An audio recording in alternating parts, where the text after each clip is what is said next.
I want to talk about Gwendolyn E. White before she is villainized and demonized in the media. I've been following Gwendolyn over on Facebook for a while now, and I'm thinking that Gwendolyn might have reached her wits' end with everything she had going on in the city that she lived in. For a while, she's been fighting to get justice for her mom, who died at the hands of elder abuse inside of a nursing home, allegedly.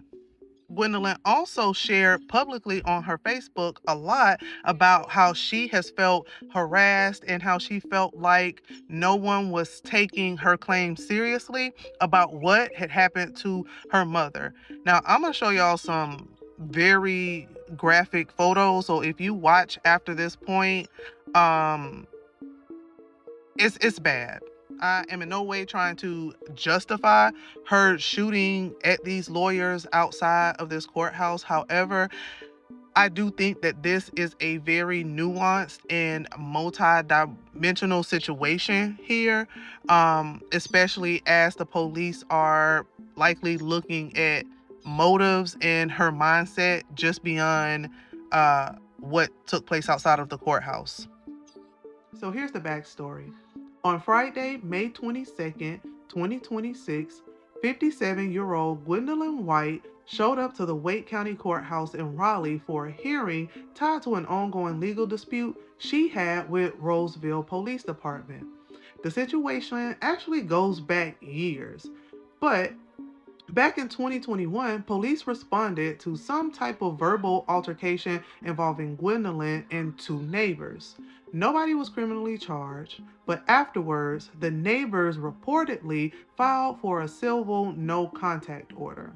Gwendolyn later requested the body camera footage from that incident. According to court records, the footage was supposedly located in 2024, but she allegedly did not receive it until this year.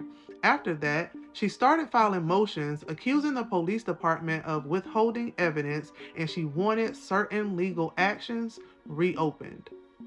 On her Facebook page back in January, she talks about how she was purchasing this home, and unbeknownst to her, that the neighbors were, KKK members, and one of the neighbors was actually a grand wizard. She alleges that these neighbors repeatedly broke into her house and that there was a confession that was caught on the body cam footage of one of the officers.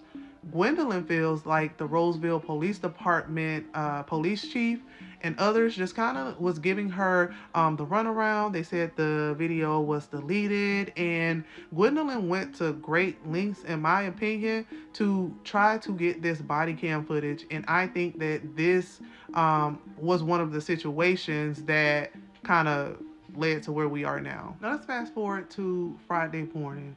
Gwendolyn goes to court for a hearing connected to one of those dismissed cases.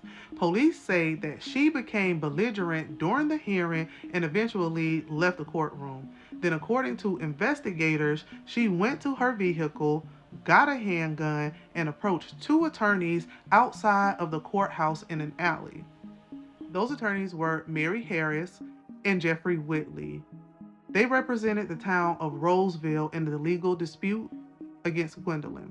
Police say she opened fire on the attorneys after everybody left the courtroom. Both attorneys survived, and Gwendolyn was taken into custody at the scene. Now, if that was the whole story, people would probably just look at this as another random courthouse shooting. But then when you start, digging around Gwendolyn's Facebook page and into the background of her, you realize that this situation may have been building emotionally for years now. Court records reportedly showed that she had filed over a dozen civil lawsuits since 2022. But the biggest thing that she appeared to be publicly fighting over was what happened to her elderly mother. And again, these photos are graphic and are all over her Facebook page.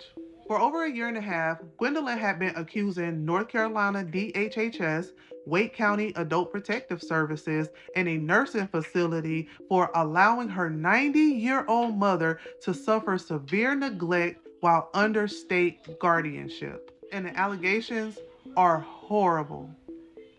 Gwendolyn claims that her mother developed dozens of bed sores while left sitting in urine and feces. She suffered dehydration, starvation, infections, and neglect before eventually dying. Gwendolyn even alleges that somebody poured acid into her mother's wounds. But if you go and look through Gwendolyn's public posts and fundraising campaigns, you can see that this was consuming her life. Gwendolyn genuinely seemed to feel that the system failed her mother and then failed her when she tried to get accountability for what had been done.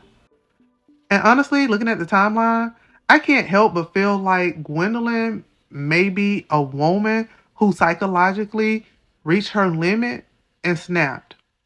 Please be clear that I am not attempting to justify nor rationalize the violence that happened to those two attorneys. But I think sometimes society only looks at the explosion and ignores the pressure building underneath it for years. Because when people feel unheard long enough, when people feel dismissed long enough, when they believe nobody in power cares long enough, some people break.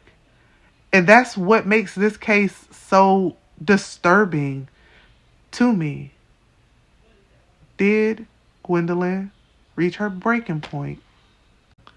Looking at like the bigger picture of things and not just the shooting itself, but the possibility that this may be the result of years of rage, grief, helplessness, frustration, and distrust in institutions all boiling over at once.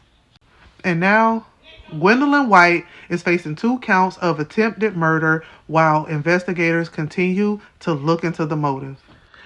I think and hope that this case is going to spark a much larger conversation about guardianship systems, elder care, accountability, and what happens when people feel trapped inside of systems they believe are harming them instead of helping them. Some people are for Gwendolyn, some are against her. Some think that she just snapped. Others thinks that this may be an underlying mental health thing.